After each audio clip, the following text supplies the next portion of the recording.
light of my life, steady and bright. Be my shelter, be my guide. With each new sunrise till falling at night, your every word is my delight. Like holding the slow hands of time, you're my peace of mind. Can I stay with you, my river blue through the seasons? You'll pull me through from the summer days through the winter rain. I'll be okay as long as I stay with you. When I'm alone, adrift in the Restful Faith family, I'm over here at the lake. It's hard to see, but it's 10:14 right now. I'm heading to Barnes & Noble. Today is Saturday. It's my day off. I'm off today, going to Barnes & Noble and going to pick out some books because I just am in a booky type of mood. I'm a grant monitor for the city, and I've been there for a month and a week, and it's going great. It's going well. I'm really enjoying what I'm doing. The work fits me. It's monitoring and filing and stuff, but it's a lot of government work, lots of checks and balances, and there's a lot of little processes that you have to do along the way, make sure our records are correct. And this guy here is my friend. He's here like every single time I come to this lake. He's here.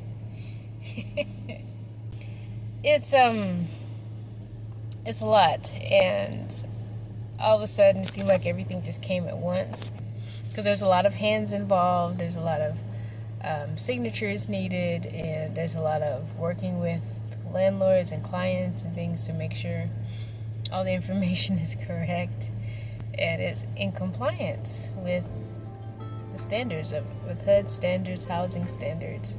That was a lot. I don't know, this week it caught up to me. I was very tired this week. It was the end of the week, and I was just kind of counting down till I can go.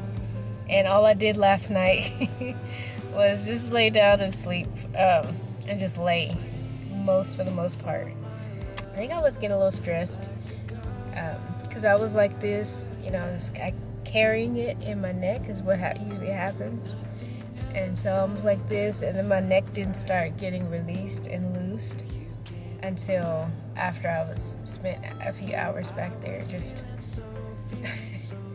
when I started journaling to the Lord this morning, I realized I was like, let's go to Barnes & Noble. Let's go get some books.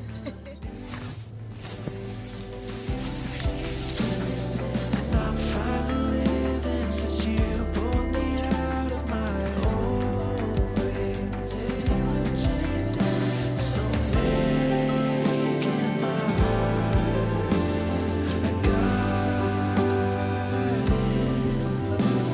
Spring. I was just trying to figure out what would make it special back there in the back of the van, like to have some type of theme.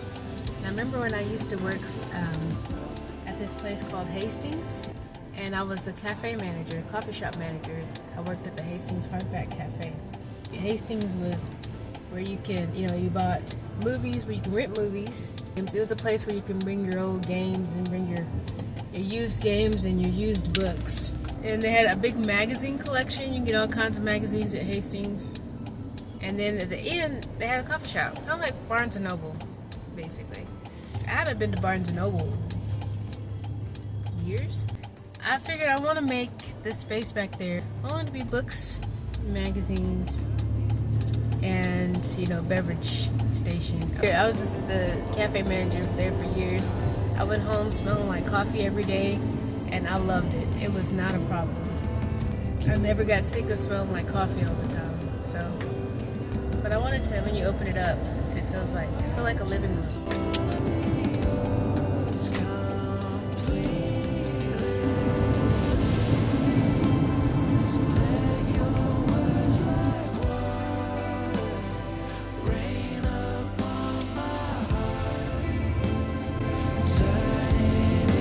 till something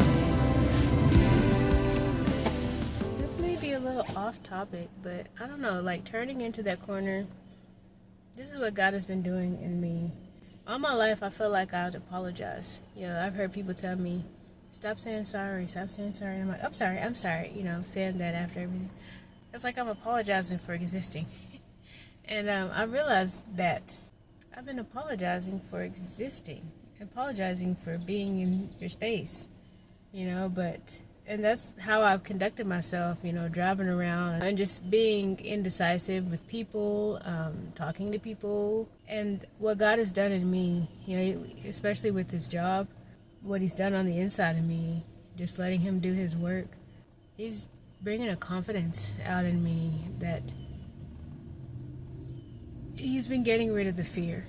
It's like layers of fear that I didn't know that were there, that God has been peeling back.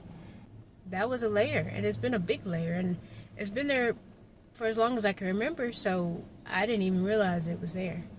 But God knew it was there, and he's been freeing me from it to the point where I'm not as apologetic. I'm not apologizing. I'm like, I belong here. My van is 20 years old, and I got a lot of stuff in the back, so I go slow. A lot of these cars are newer, especially in this part of town. People typically have more money, so they have newer cars, nicer things. And so I developed this complex, you know, if a car gets behind me, I get nervous. And then when they go around me and get in front of me real fast, I get offended.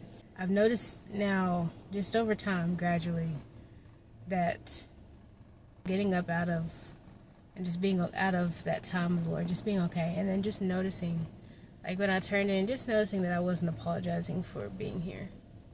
I don't know if I should share this story, but I was feeling sad the other day, and I'm just too mentally tired to do anything related to any writing or anything I wanted to do, and I wasn't physically sad, but I was kind of defeated, and I just didn't want to. You know how hopelessness settles in, and you just say, I don't, man, like whatever, you know. And I was like, I know this. The Lord has blessed me with every spiritual blessing. I'm blessed. I have a future and a hope in Christ. Like, why in the world am I sad? Why in the world am I depressed right now in this moment? Why am I choosing to be sad and receiving that as my state? I don't have to be this way. Jesus is my deliverer. He's won the victory. He's overcome the world. There's nothing to be sad about. We win. He wins. He has all authority. Jesus has all authority. Just like we were studying about the son, the prodigal son, and his brother, who was upset that the son had came back and the father had threw a big banquet for him. The father said to that son, the older son, he's like, because the older son was like, you wouldn't even give me a little goat or a little lamb for me to go and celebrate with my friends. Why are you throwing this extravagant party for the son of yours who squandered the money you gave him, who squandered his inheritance? And the father has said, I'm celebrating because what's lost has been found. What's dead has come to life again. And he said, as for you, my son, everything that I have is already yours. All you had to do is ask. You could have had a little lamb and a goat every night with your friends. The whole kingdom belongs to you. Everything I have is yours. Why are you getting upset? So I was like, I have access to, we've been blessed with every spiritual blessing. Why am I looking at this one thing and focusing on this one thing and being sad about it, when I could be rejoicing in the Lord and thanking God for everything that he's done for me, all his blessings. light up my life, steady and bright. Be my shelter, be my guide. With each new sunrise till falling at night, your every word is my delight. Like holding the slow hands of time, you're my peace.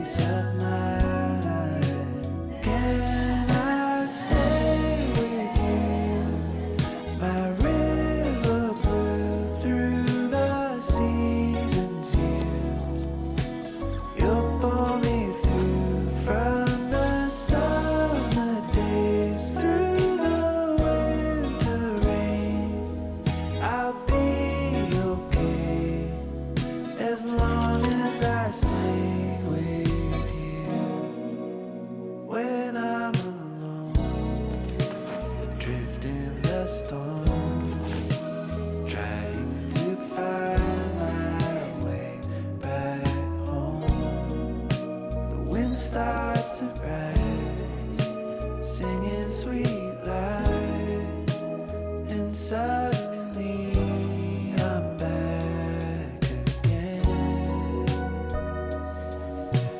floating like leaves on the wind. I reach out my hand. Can I stay with you? My river blue through the seasons. You'll pull me through from the summer days through the winter rains. I'll be okay as long as I stay with you.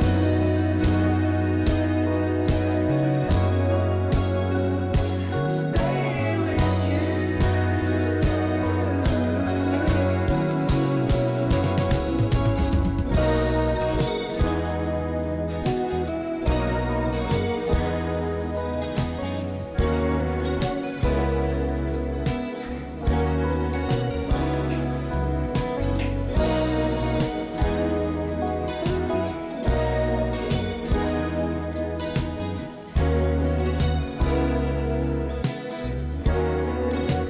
Can I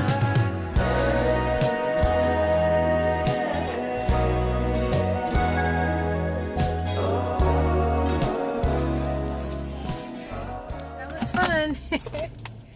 That was fun. It's 12:10. No wonder I was hungry.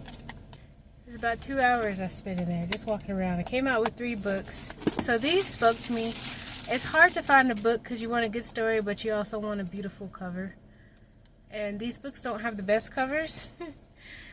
But you just want that mix. A beautiful cover and a writing style you love and a story that pulls you in. This book does not have, I got 3 books. This one does not have the best cover, but immediately like my heart was, as I was reading the words, I was like, oh, okay. This is supposed to be a mystery thriller. It's kind of backwards, sorry, but it's The Lost House by Melissa Larson. It's a mystery, praying that it's not vulgar or really dark or anything. One of the writing vloggers that I watch recommended, she loves this book, The Invisible Life of Addie LaRue. Apparently a lot of people do because they had this book all on display. I had to choose between this one or The Bell Jar by Sylvia Plath because I felt like these were both along, I mean they weren't along the same lines, but to me they were kind of in the same category as far as writing style and the story. I fell in love with The Bell Jar just reading the first page. I should have got it, but I didn't like the idea of it. I knew it was going to be a good story. I knew it was going to be a good read, but just it's about this woman's descent into madness. I'm like, I'm not really wanting, it's not a time in my life where I'm embracing that type of and mentality. So, and this one probably isn't either. It's some kind of dark fantasy. I don't know. But we're going to give it a try. I paid a lot of money for this book. The cover is a little bit better, but it's still there were some books with some beautiful covers, but I just wasn't interested. Oh no. It's like a club. I just wasn't interested in the story. Now this one is a little bit brighter than the other 2. And the author is a winner of a Pulitzer Prize. All the Light We Cannot See by Anthony Doerr. This is a pretty good sized book, but it has a lot of different point of views in it. It's a beloved book, and it's a historical fiction novel. I felt like it's something that you can really get into it, and it's gonna really take you deep. So All the Light We Cannot See. I'm most excited about this one just because she gave such glowing reviews. Like, she loves this book. One of the writing vloggers that I watch. But I'm concerned. I don't know if it's going to be real dark. Okay. But I'm excited about that. And I'm excited about this one too. But boy, the storyline too is interesting. So 3 books here. I'm going to show you the books that I got from Dollar Tree. few days ago. So I can check off. We talked about Barnes and Noble. We went to Barnes and Noble. I cannot say Barnes and Noble. I always say Barnes and Nobles. I feel so old. It's like a little. Oh, I showed the books. I showed my haul. Barnes and Noble haul. Check. We're gonna get lunch. Light lunch. I had a heavy breakfast. I ate that. Wasn't the best. Alright, so here are the books I got from I'll show you real quick. This is called Madalena in the Dark. I had some good finds. This was $1.50. I mean, or $1.50 or $1.25. Third person present. Look at all these glowing reviews. Beautiful cover. Stunning. Here's another beautiful cover. This one's called Booth by Karen Joy Fowler. Beautiful, stunning cover. There's book jackets.